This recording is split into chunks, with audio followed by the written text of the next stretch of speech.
하나님 말씀 함께 읽도록 하겠습니다. 창세기 말씀 어제부터 다시 읽기 시작했죠. 창세기 37장 18절에서 36절까지 말씀입니다. 제가 가진 성경 57쪽에 있습니다. 창세기 37장 18절에서 마지막 절 한 절씩 교독하도록 하겠습니다. 요셉이 그들에게 가까이 오기 전에 그들이 요셉에게 멀리서 보고 죽이기를 꾀하여 서로 이르되 꿈꾸는 자가 오는도다. 자 그를 죽여 한 구덩이에 던지고 우리가 말하기를 악한 짐승이 그를 잡아 먹었다 하자. 그의 꿈이 어떻게 되는지를 우리가 볼 것이니라 하는지라. 르우벤이 듣고 요셉을 그들의 손에서 구원하려 하여 이르되 우리가 그의 생명은 해치지 말자. 르우벤이 또 그들에게 이르되 피를 흘리지 말라. 그를 광야 그 구덩이에 던지고 손을 그에게 대지 말라 하니 이는 그가 요셉을 그들의 손에서 구출하여 그의 아버지에게로 돌려보내려 함이었더라. 요셉이 형들에게 이르매 그의 형들이 요셉의 옷 곧 그가 입은 채색 옷을 벗기고 그를 잡아 구덩이에 던지니 그 구덩이는 빈 것이라 그 속에 물이 없었더라. 그들이 앉아 음식을 먹다가 눈을 들어 본즉 한 무리의 이스마엘 사람들이 길앗에서 오는데 그 낙타들에게 향품과 유향과 몰약을 싣고 애굽으로 내려가는지라. 유다가 자기 형제에게 이르되 우리가 우리 동생을 죽이고 그의 피를 덮어둔들 무엇이 유익할까? 자 그를 이스마엘 사람들에게 팔고 그에게 우리 손을 대지 말자. 그는 우리의 동생이요 우리의 혈육이니라 하매 그의 형제들이 청종하였더라. 그때 미디안 사람 상인들이 지나가고 있는지라 형들이 요셉을 구덩이에서 끌어올리고 은 20에 그를 이스마엘 사람들에게 팔매 그 상인들이 요셉을 데리고 애굽으로 갔더라. 르우벤이 돌아와 구덩이에 이르러 본즉 거기 요셉이 없는지라 옷을 찢고 아우들에게로 되돌아와서 이르되 아이가 없도다. 나는 어디로 갈까? 그들이 요셉의 옷을 가져다가 숙련소를 죽여 그 옷을 피해 적시고 그의 채색 옷을 보내어 그의 아버지에게로 가지고 가서 이르기를 우리가 이것을 발견하였으니 아버지 아들의 옷인가 보소서 하매 아버지가 그것을 알아보고 이르되 내 아들의 옷이라 악한 짐승이 그를 잡아먹었도다. 요셉이 분명히 찢겼도다 하고 자기 옷을 찢고 굵은 배로 허리를 묶고 오래도록 그의 아들을 위하여 애통하니 그의 모든 자녀가 위로하되 그가 그 위로를 받지 아니하여 이르되 내가 슬퍼하며 수월로 내려가 아들에게로 가리라 하고 그의 아버지가 그를 위하여 울었더라. 그 미디안 사람들은 그를 애굽에서 바로의 신하 친위대장 보디발에게 팔았더라. 아멘. 예, 어제 우리는 창세기 37장으로부터 시작되는 요셉의 이야기, 이 창세기 피날레에 대한 부분을 나누었습니다. 우리가 이 부분에 대해서 읽을 때 창세기의 원래 목적, 이 기록의 목적을 우리가 알 수 있다. 그래서 창세기의 기록의 목적은 사실 왜 우리가 여기 있는지, 왜 우리가 지금 애굽에 있는지, 이 고통을 당하고 있는지, 우리가 어디를 가야 되는지를 질문하는 책인데요. 그 질문의 대답이 결국 뭡니까? 요셉을 통해서 하나님께서 잠시 이곳에 머물도록 애굽으로 인도해 주셨다. 이게 이제 결론이죠. 그래서 우리는 다시 하나님의 땅 가나안으로 돌아가야 된다. 아브라함에게 약속하신 그 땅으로 돌아가는 것이 우리의 원래 가야 될 길이고 소명이다. 이것을 말하고 싶었던 게 창세기인데요. 바로 그 창세기의 마지막 부분, 애굽으로 들어가게 된 이 야곱 자손의 이 경위에 대한 얘기가 37장부터 마지막 장까지 이어집니다. 그렇다면 이 37장의 첫 부분은 바로 그 요셉의 이야기를 읽는 단초가 되는 것인데 우리는 세 가지의 질문을 한번 해봤어요. 첫 번째, 택함이란 무엇인가? 우리가 이스라엘 백성을 선택받은 민족, 선민이라고 하는데 그들을 하나님 왜 선택하셨고 택한 백성이라는 게 도대체 무엇인가에 대한 질문. 이 질문에 대해서 우리는 무엇이라고 대답했습니까? 이것은 하나님의 은혜로 선택하는 것이지만 또 또한 은혜의 그릇으로 그곳에 머물고 그것을 붙잡아야 되는 믿음이 또한 필요하다는 것을 어제 보았습니다. 또 우리가 어제 무엇을 보았나요? 도대체 우리의 꿈이란 무엇인가? 우리 비전이란 무엇인가? 예수 믿으면 꿈을 찾고 꿈을 이루기 위해서 우리가 산다고 얘기하는데 그것이 뭐 잘 먹고 잘 사는 것인가? 그 꿈 때문에 요셉이 힘들어지고 그 꿈 때문에 야곱의 가족이 힘들어졌습니다. 왜냐하면 나를 위한 꿈, 나만을 위한 꿈은 결론적으로 주님 앞에서 꺾어져야 될 꿈이기 때문입니다. 그래서 비로소 요셉이 자기의 꿈을 우리를 위한 꿈, 모두를 위한 꿈으로 해석을 했을 때 하나님께서 그들의 가정 속에 화평을 여시는 샬롬이 무엇인지를 보여준, 그래서 세 번째 질문인 샬롬에 대한 이야기를 어제 우리가 함께 나눴습니다. 오늘은 그 이후의 이야기인데요. 소위 말해서 이 요셉이라는 이 아이는 정말 아버지의 극진한 편애를 받고 자라난 사람입니다. 그래서 아버지가 얘만 거의 명품 옷을 사다 주고, 그리고 요셉은 그러한 아버지에 화답하기 위해서 형들의 잘잘못을 다 가서 고자질을 하는, 소위 말해서 그냥 뿌락치죠.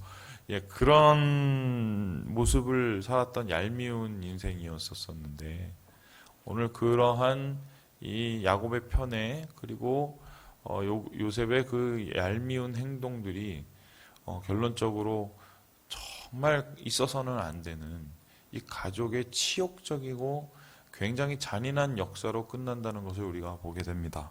자, 그렇다면 오늘에 나온 그 잔인한 역사는 무엇이었을까? 우리 함께 같이 한번 읽어볼까요? 우리 18절의 말씀을 같이 한번 읽어보겠습니다. 시작. 요셉이 그들에게 가까이 오기 전에 그들이 요셉을 멀리서 보고 죽이기를 꾀하여. 여기서 중요하게 보는 말이 있습니다. 죽이기를 계획했다라는 말입니다. 요셉이 자기 형님들을 찾아내려고 이곳저곳을 다 뒤지고 세겜까지 올라갔다가 이 밑에까지 도단까지 내려가게 됩니다.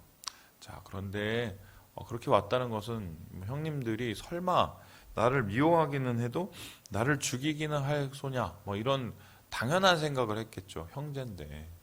그런데 그 결론은 어떻습니까? 형제가 아니었던 것입니다. 그래서 요셉이 그곳에 도착했을 때 이미 요셉의 그 쉐입, 그냥 겉의 모습만 보고도 요셉을 죽이기로 작정을 하는, 그래서 그 마음이 다 모든 형제들이 10명의 형제들이 다 마음이 합쳐지는 그 모습을 오늘 말씀 속에서 보게 되죠. 왜 이러한 비극이 일어났을까? 왜 이러한 비극이 일어났을까? 했었을 때 오늘 20절에 보니까 좀 더 그것이 자세히 드러나게 됩니다. 우리 함께 20절의 말씀을 같이 한번 읽어보겠습니다. 시작. 자, 그를 죽여 한 구덩이에 던지고 우리가 말하기를 악한 짐승이 그를 잡아먹었다 하자. 그의 꿈이 어떻게 되는지를 우리가 볼 것이니라 하는지라. 지금 루벤이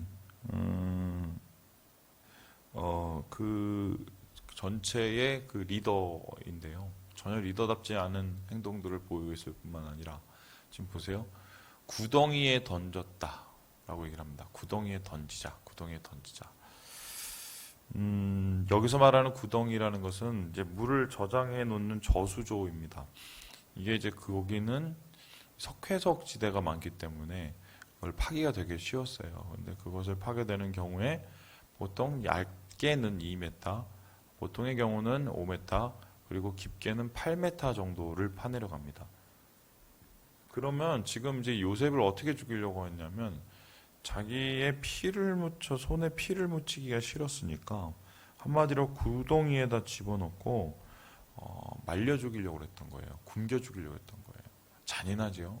근데 이 굶겨 죽이려고 했을 만큼 요셉에 대한 반감들이 이들에게 가득했었을 텐데 그 이유가 여기 이렇게 나옵니다. 그의 꿈이 어떻게 되었는지를 우리가 볼 것이니라. 지가 뭐 우리 보고 절을 한다고 했지? 그래? 우리 뭐 위에 선다고 했지, 우리 왕이 된다고 그랬지, 안 그래도 우리가 이렇게 편애를 당하고 이런 차별을 당하고 있는데 우리가 나중에까지 너의 밑에 굽신거리라고 아마 그런 생각이 있었겠죠. 그리고 나서 어떻게 돼요? 내가 내 손으로 그거를 해결한다. 정말 네 말대로 되나 보자. 극도의 혐오죠. 극도의 혐오와 증오가 이들 사이에 팽배하게 번져 있다는 것을 우리가 보게 됩니다. 여러분 보세요. 야곱이 이스라엘입니다. 이스라엘 자손이라고 했을 때 야곱의 자손이고, 그리고 특별히 우리는 이스라엘 자손을 12지파, 12자손이라고 합니다. 이 12족속, 12지파의 시작이, 여러분 보세요. 서로 죽이려고 꾀하는, 한 사람을 아예 죽이려고 꾀하는 증오와 혐오로부터 시작이 된다. 이게 충격적이지 않습니까?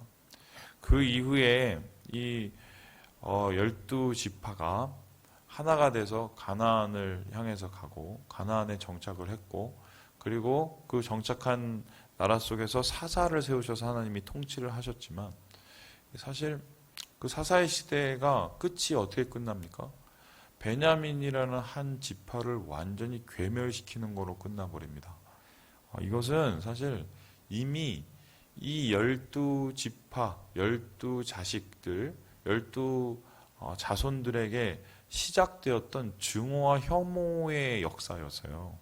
그래서 참 놀라운 게, 이러한 증오와 혐오의 역사, 참 지금도 전혀 우리가 이해할 수 없을 수준. 어떻게 형제가 형제를 죽이려고 그래?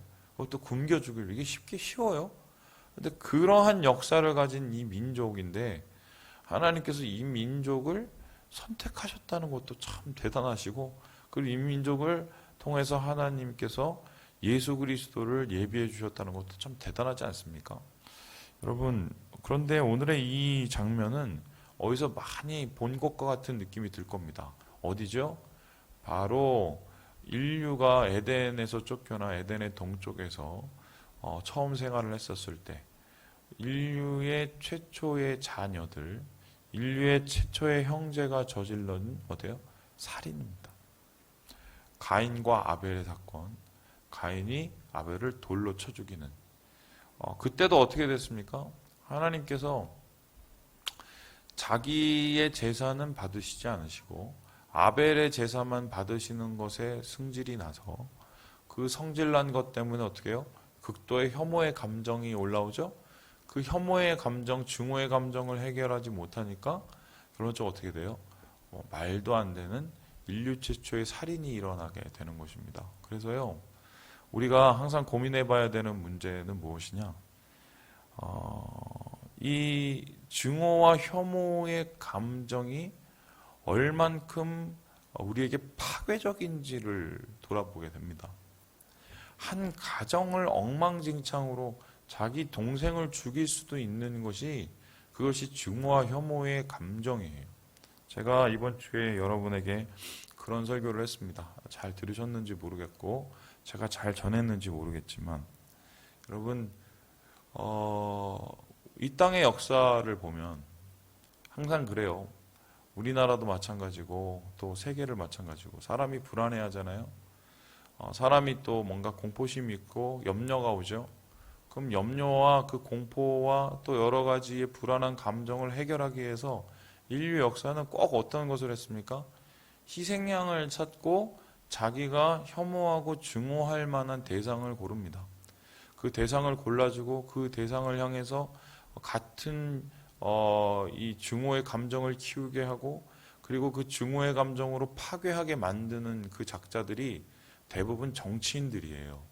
정치인들이 그러한 증오의 정치를 펼쳐서 사람들, 이 국민들의 마음을 사로잡고 국민들의 마음을 비이성적으로 만들고, 그리고 집단적인 그러한 폭력을 행하도록 하는 것이 인류의 역사에 계속되어오지 않습니까? 여러분 잘 아시듯이 이번 주에 얘기했던 스탈린이나 히틀러, 그 사람들 600만 유태인 죽였을 때 다 이유가 있었습니다. 다 물어보면 저 죽일 놈들이었어요. 그리고 무슨 이거는 살아서는 도대체 안 되는 놈들, 벌레만도 못한 놈들이었던 말입니다. 그런데 지금 우리가 돌아옵시다. 그들은 그때 마땅히 증오의 감정을 품어서 누군가를 향해서 퍼부었던 그 폭력을 모두가 마땅히 여겼지만 지금 봤을 때 그건 미친 거죠. 우리나라의 역사도 마찬가지입니다. 여러분 생각을 해보세요. 맨 처음에 전두환 정권이 신군분이 해갖고 잡았을 때 그 사람들의 정당성이 굉장히 흔들렸죠. 그리고 사회는 그때 굉장히 혼란스러웠습니다. 두려운 감정들이 있었고요. 그리고 이때까지 나라를 거의 이 반석처럼 지켜준다고 생각했던 이 독재 권력이죠. 이 박정희 대통령 참 큰일도 많이 하시고 큰일도 많이 치르셨죠. 근데 그 박정희 대통령이 갑자기 사라진 그 당시에 사람들의 마음은 이제 패닉이었단 말입니다. 근데 그 패닉의 감정을 이용하고 그 패닉의 감정 속에서 자기의 권력을 찾으려고 했던 이 신군부가 한 짓이 무엇이었습니까? 증오였어요. 증오. 뭐였나요? 광주라는 한 곳을 선택해서 거기에 완전히 그 인간 같지 않은 이 폭력을 저질렀죠. 거기서 끝난 게 아니라 우리나라 전체에 한마디로 무슨 군기교육대를 만들었습니다. 그게 여러분 잘 아시는 삼천교육대죠. 그 삼천교육대에 쓰레기 같은 인간이라고 생각할 만한 사람들을 모아다가 거기에 잡아 쳐넣습니다. 그리고 어떻게 해요? 무슨 폭력배부터 시작을 해서 길거리에서 술 먹고 주무시다가 또 끌려가시고 또 지금 같은 노숙인들 이런 분들 다 끌고 와갖고 거기서 소위 말해서 뭐 정신 개조한다고 해놓고 사람들 엄청 죽였어요. 그때 그러한 일을 저지르고 있을 때 지금 보면 말도 안 되는 일인데 그것을 했었을 때 사람들이 거기에 대해서 얘기할 수 있는 사람이 그렇게 많이 없었습니다. 그 이유가 뭔가? 불안했고 또 혐오로 똘똘 뭉쳐 있었고 뿐만 아니라 어떻게 했습니까? 그 혐오의 감정 앞에서 그 폭력 앞에서 사람들이 공포스러웠던 거예요. 그래서요, 저는 오늘 이 말씀을 보면서 다시 한번 느끼게 되지만 왜 예수님이 너희가 너희를 사랑하는 자만 사랑하지 말고 너희를 핍박하는 자도 너희가 위해서 기도하라고 하는지를 다시 한번 깨닫게 됩니다. 그것은 원수가 잘 되기를 바라고 원수가 예수님께서 보시기에 무슨 그래도 뭔가 좀 용서해야 되지 않겠어? 이런 감정이 아니에요.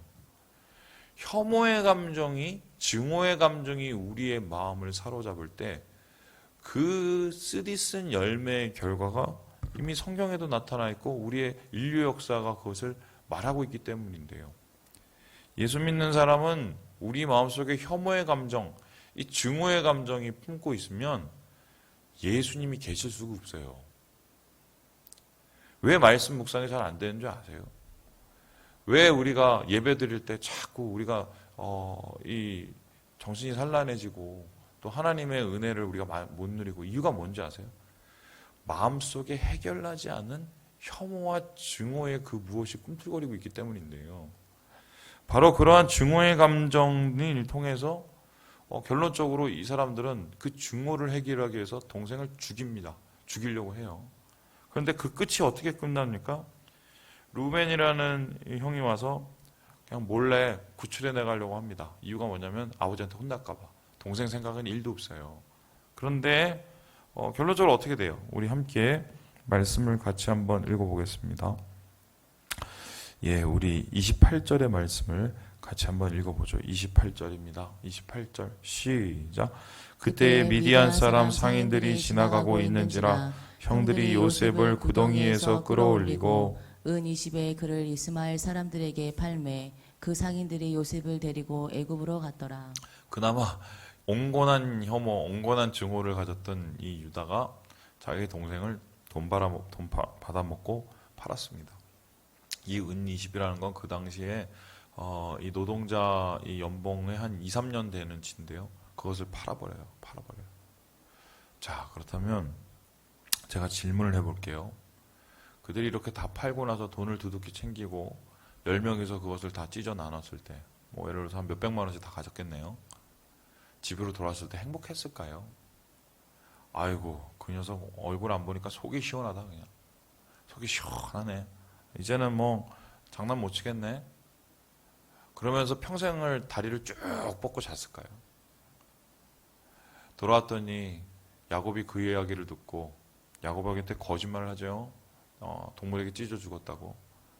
그 이야기를 듣고 완전히 탄식하면서 꿍꿍 알아서 그냥 나도 같이 죽으려고 뻗었어요. 여러분, 증오의 끝이 어떤 불편함을 가져오는지 오늘 말씀 속에서 보게 되죠. 아마 이 이후에 한 28년인가요? 23년이군요. 23년 동안 요셉의 얼굴을 이들이 보지 못하게 되는데요. 그 23년이 지옥 같았을 거예요. 마음속에 죄책감. 내가 싫어하는 사람이지만 그 사람에 대한 폭력을 했다는 그 죄책감. 아버지 눈에 피눈물 나게 했다는 그 죄책감이 아마 짓눌렀을 거죠. 결론은 증오를 폭력으로 해결하고 증오로 해결하면 그건 또 다른 커다란 이 죄와 커다란 이 불편함의 시작이 된다. 커다란 증오의 시작이 된다. 나중에 아마 자기 자신이 증오스러웠을걸요. 말씀을 마칩니다.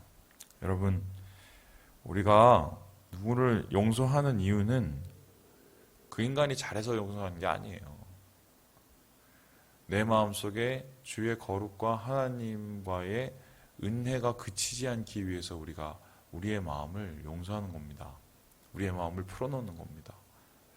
증오의 잘못된 힘을 우리가 알기 때문인데요. 우리 사랑하는 여러분, 이 코로나 시기 집에서 있으시면서 우리를 돌아볼 수 있는 시간이 많습니다. 마음속에 혹여나 아직 해결되지 않는 이 혐오의 감정, 미움의 감정들이 있다면 여러분 이제 내려놓으시고 하나님의 은혜의 강가로 나아가셔서 주님 안에서 마음을 깨끗이 씻음 받는 우리 모든 3일 가족 되시길 주님의 이름으로 축원합니다.